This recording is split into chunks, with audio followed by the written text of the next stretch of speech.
Hello বন্ধুরা, Mangala cooking হাউসে সবাইকে স্বাগতম। আজকে বানাবো চিকেন চপ।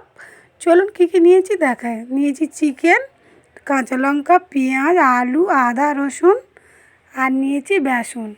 আমি চিকেনটাকে ভালো করে ধুয়ে নিয়েছি, নিয়ে কুচিয়ে কেটে নিয়েছি।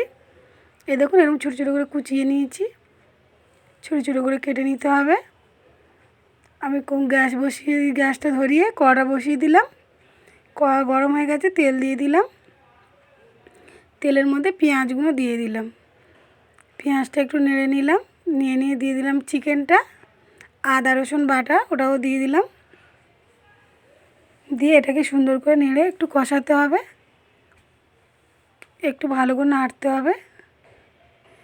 দিয়ে দিচ্ছি কাঁচা লঙ্কা কুচি আর একটা আলু গ্রেট করে রেখেছিলাম, ওটাও দিয়ে দিলাম। দিয়ে ভালো করে একটু কষিয়ে নিতে হবে, একটু ভালো নেড়ে চেড়ে কষিয়ে নিতে হবে। দিয়ে দিচ্ছি পরিমাণ মতো লবণ, দিয়ে দেব পরিমাণ মতো হলুদ। এবার পরিমাণ মতো দিতে হবে লঙ্কার গুঁড়ো। লঙ্কার গুঁড়ো দিয়ে এবার ভালো করে এটাকে নাড়তে হবে,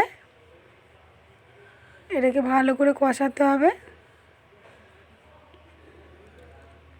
যেন আলু আর চিকেনটা যেন একসঙ্গে মিক্সড হয়ে যায়, এরকমভাবে ভালো করে কষাতে হবে।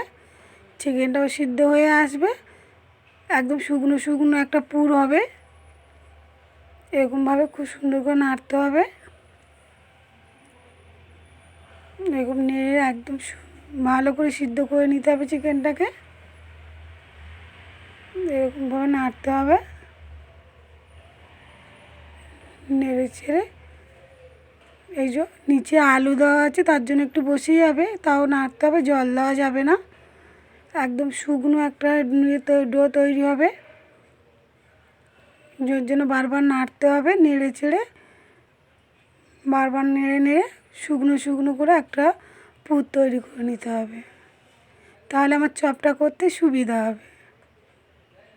এই যে এরকম করে দেখুন, বারবার নেড়ে দিয়ে একদম একটু শুকনো শুকনো হয়ে এসছে। এই যে একদম শুকিয়ে যাবে। ভালো করে নাড়তে নাড়তে চিকেনটাও সিদ্ধ হয়ে যাবে আর পুরটাও শুকনো শুকনো হয়ে আসবে। এবার দেখুন আমার এরকম হয়েছে। এই যে এরকম হয়ে যাবে, একটু ঠান্ডা হয়ে গেছে। আমি হাত দিয়ে গোল গোল পাকিয়ে নেব।